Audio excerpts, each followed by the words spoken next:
Hello, beautiful people. I'm back for another, I'll keep it a short video today. It's about 6:40, back at the original spot in the nature center that I shot the first video the day I went bowling. This is a bit windy today as the sun's going down on a Sunday evening. I just felt the urge to get out of the house and do a quick video, get out in nature. I'm gonna take a quick walk over to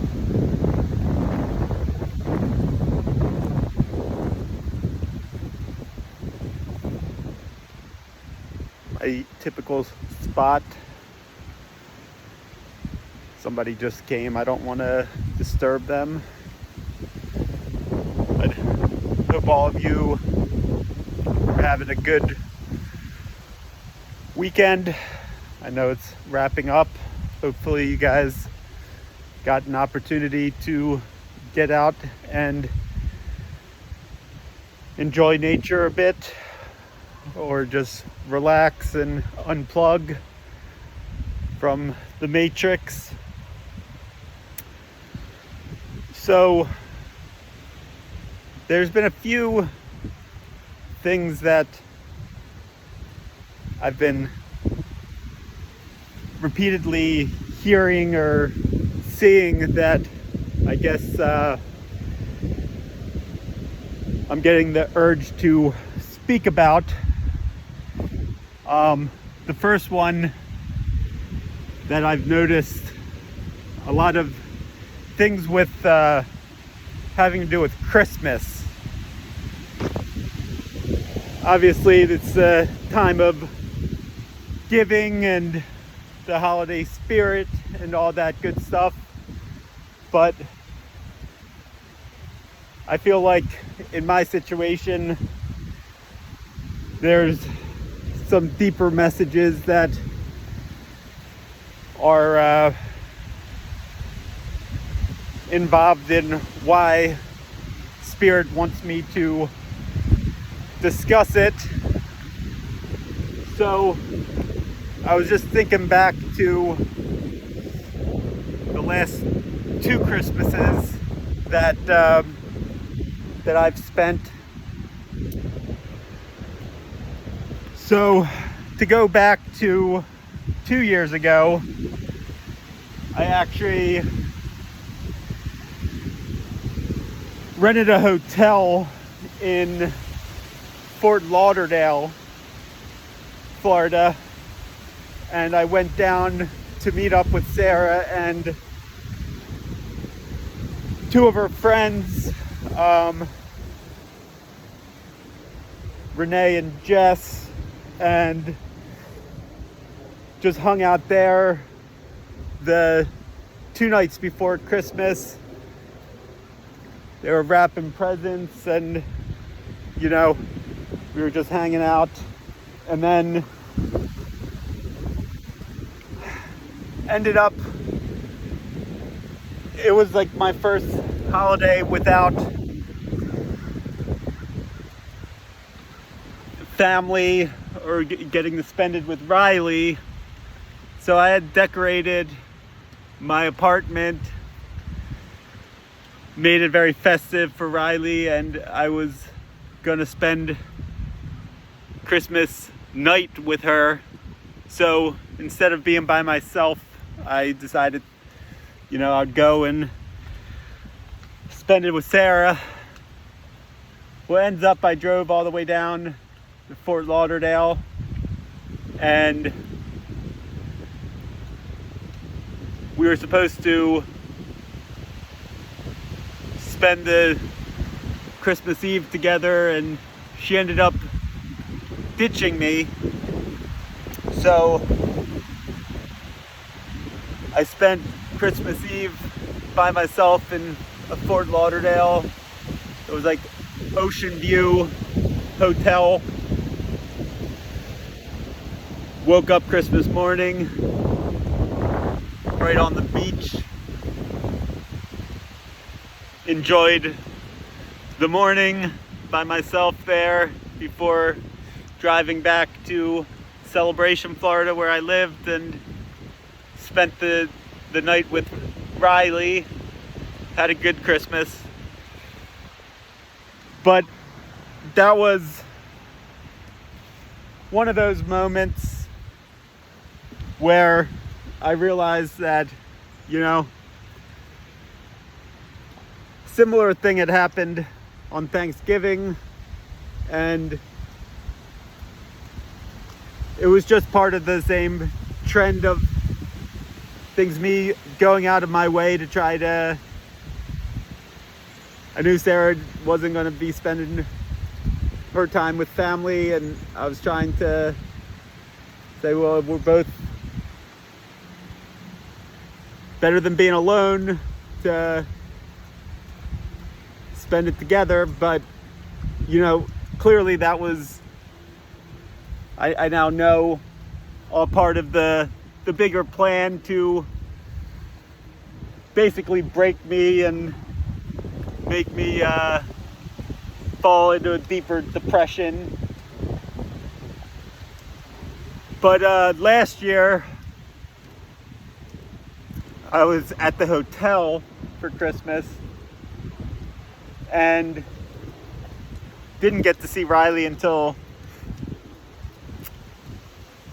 the 26th, the day after Christmas, which was fine. I think I even posted some photos or a video of her opening her presents on the 26th. It's just a day like any other day. It was more about just getting to spend that time with her. But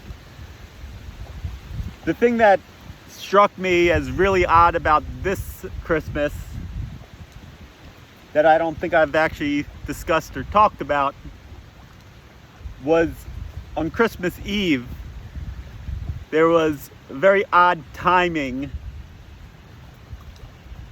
when it came to the lawyer who had been representing my ex-wife in all of this, the custody and the domestic violence and all those things.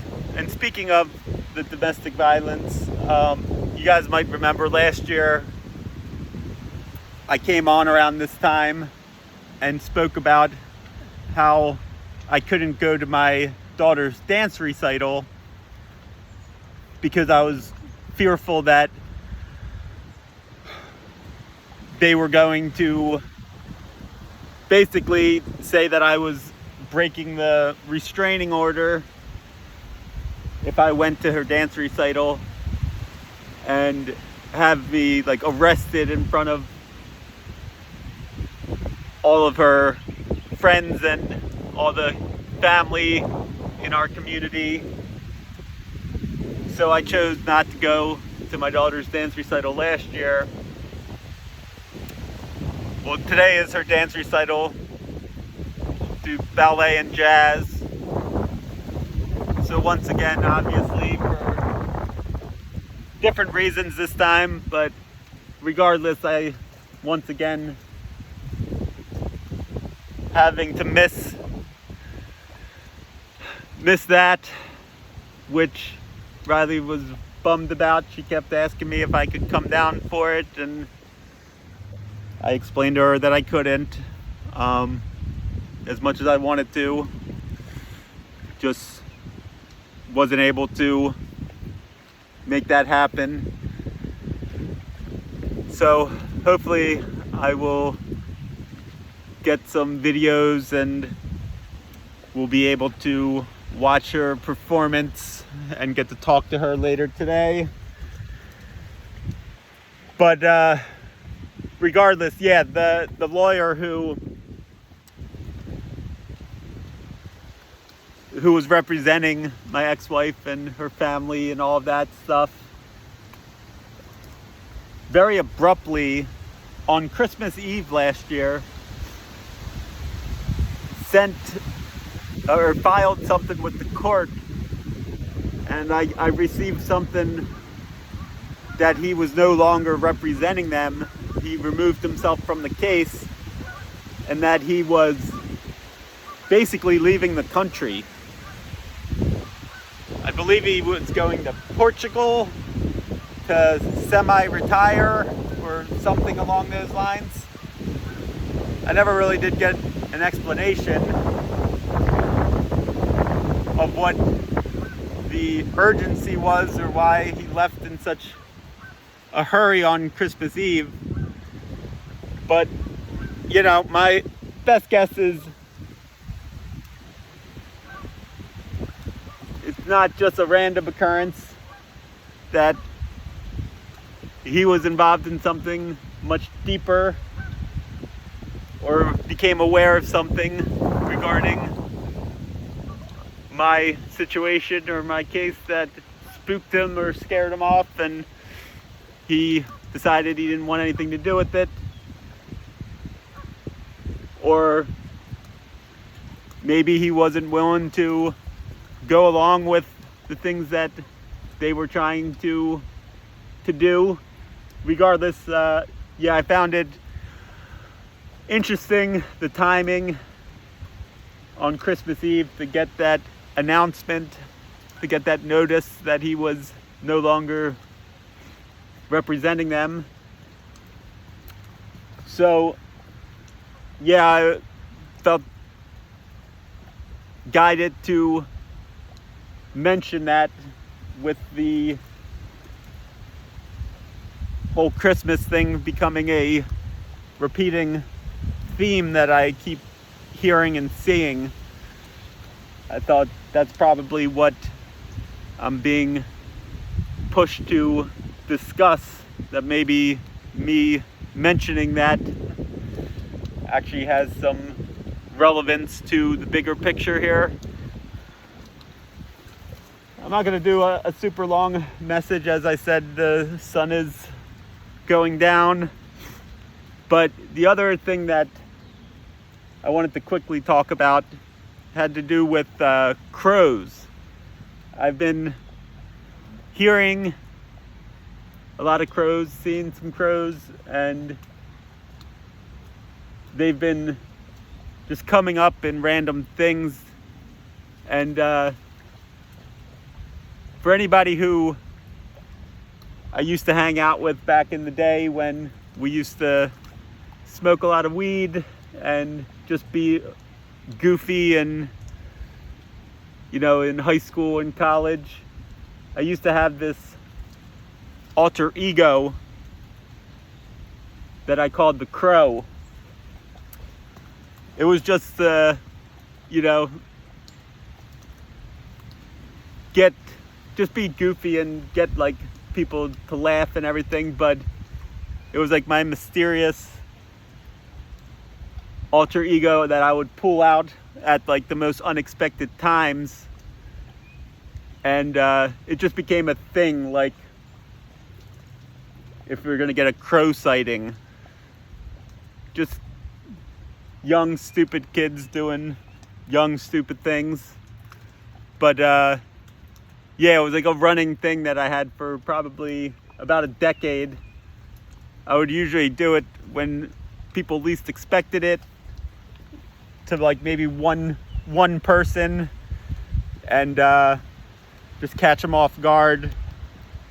Like I said, not like too crazy, just some stupid stuff we used to do when we used to smoke and hang out. But I wanted to talk a little bit about crows. I've gotten guided to speak a bit about them. So they are known to be very smart animals who mate for life, and they actually can remember faces and are said to hold grudges, like long-standing grudges, that if somebody, like throws something at them or whatever the case may be, they just don't like somebody, that a certain crow never forgets that human, that they could identify that human years later and remember him. Which got me thinking, all the things that were done to me in my past by different people, even if I didn't know the full story at the time, that I just saw a crow fly by. Even if I don't remember the story at the time, I have an uncanny ability to somehow remember the past, remember how I felt, things I haven't thought about for years. When I get the memory brought back up,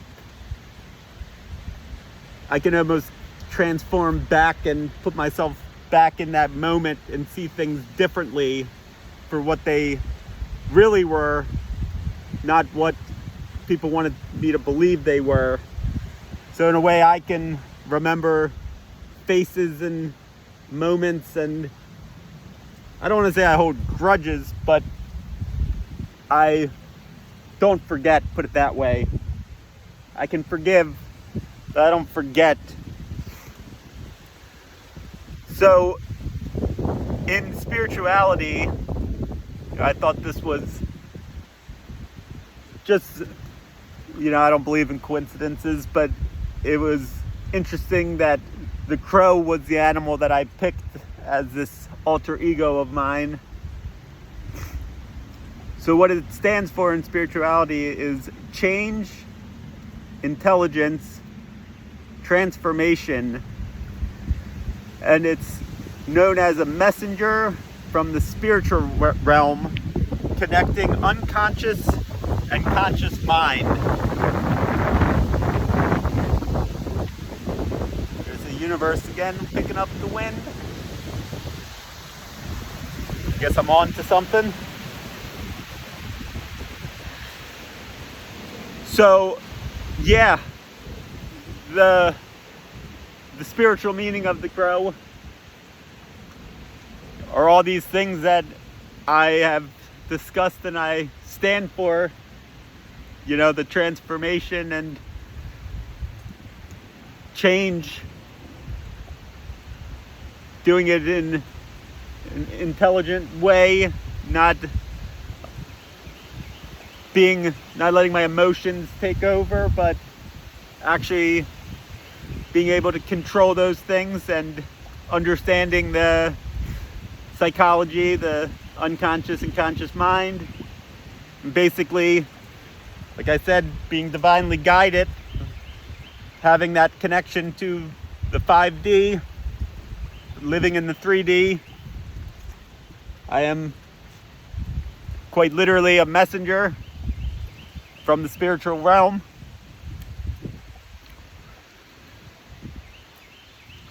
So they're known for good omens, protection, and the ability to see through deceit. So obviously, like, protection is something I'm take very seriously, trying to protect my daughter and protect other innocent people who are getting taken advantage of.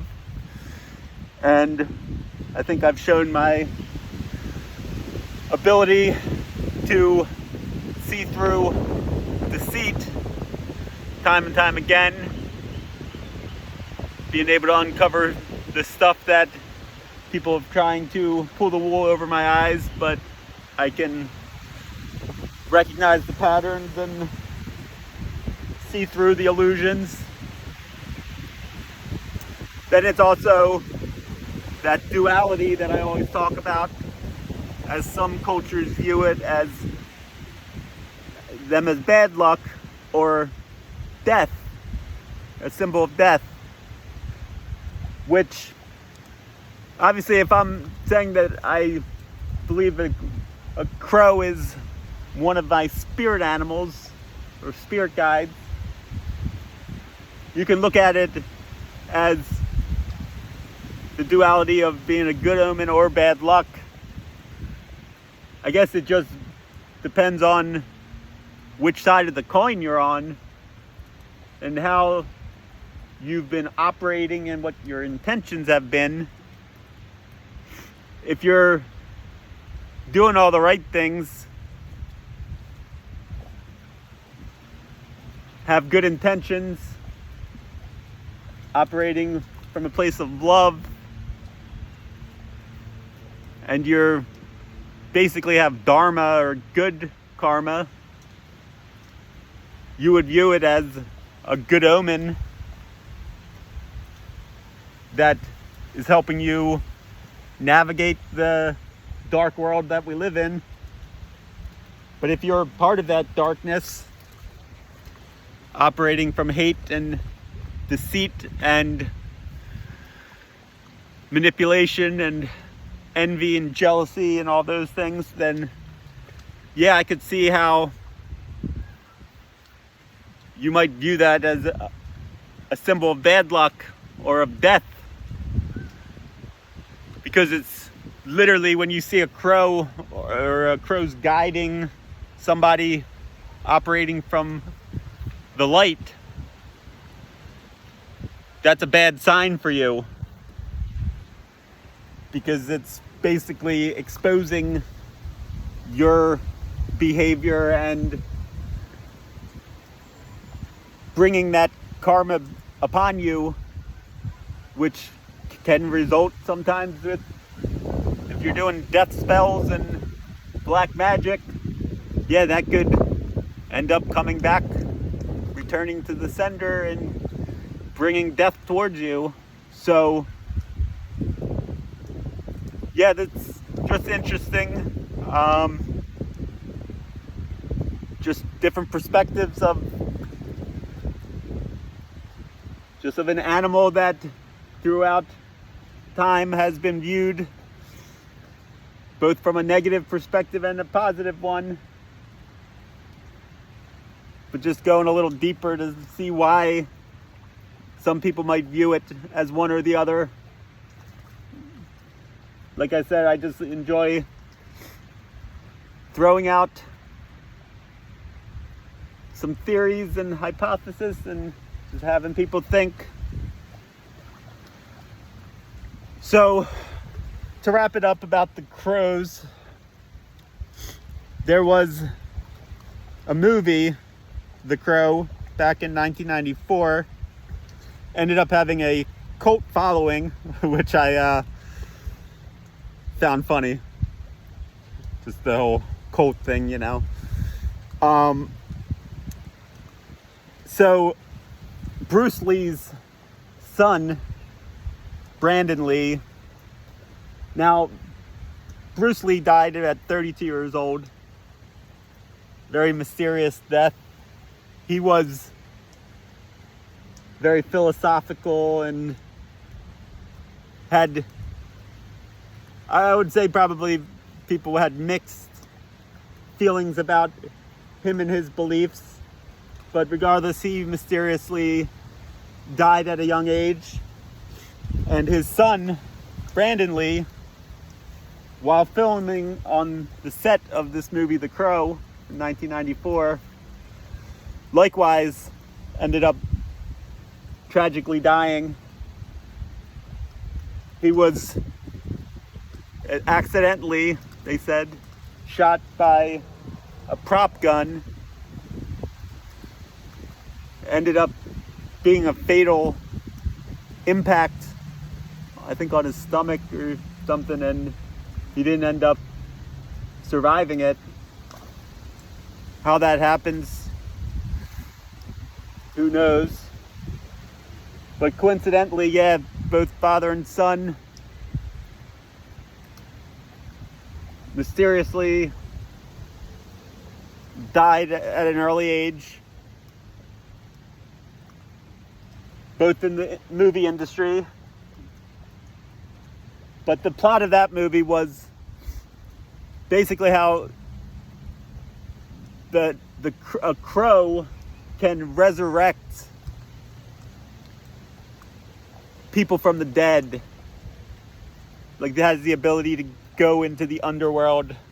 So basically rebirth, like I've talked about in the past, you know, resurrection, rising from the dead. And especially if you were done wrong, like if you were murdered or there was shady circumstances surrounding your death, that the crow basically would resurrect you. And he did that to Brandon Lee's character, who had been murdered, and his fiance was also killed and taken advantage of, you know, sexually assaulted and everything by, I think it was like a gang or something. So he basically gets reborn, brought back to life, and is on a mission to avenge the wrongdoings of this group. Interesting plot. Somebody wronged, out for justice. Just felt that was interesting. Little tidbit. So finally, the last tie-in, because obviously there's always multiple things when I talk about this stuff. I've talked on quite a few occasions about the band Incubus, and I had recently talked about 1984 and the song A Talk Show on Mute, which references the George Orwell 1984, you know, dystopian novel. So the album that song is on is called A Crow Left of the Murder. So for those of you who don't know, a group of crows is known as a murder. I've made it very clear that not only have this group faked my death to collect life insurance on me, but before doing that, they actually attempted to kill me, to murder me. So yeah, the language of the universe, pattern recognition, connecting the dots. When I get pushed to talk about crows, and then you find out that, like, a crow left of the murder, like left or left out, like not with the group. So me always being on the outside of the murder, not being included in the plan, in the group, then just, you know, as the universe does, a group of crows just happens to be called a murder, which is the very thing that they tried to do to take me out of the picture. So yeah, that's how you spin a web. Connect one point to the next and decipher the language of the universe for anybody interested. It might seem ridiculous to people, far-fetched, just random coincidences, but as you guys know, I don't believe in coincidences, and I very much believe that if you're paying attention, the universe is trying to tell us things. You just have to change your perception and how you view them. But the sun's just about going down. As I said, I wasn't going to do a super long video. Just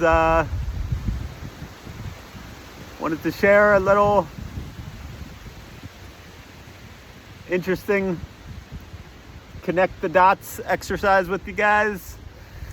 But yeah, I hope everybody had a good weekend and is ready for the week to start tomorrow.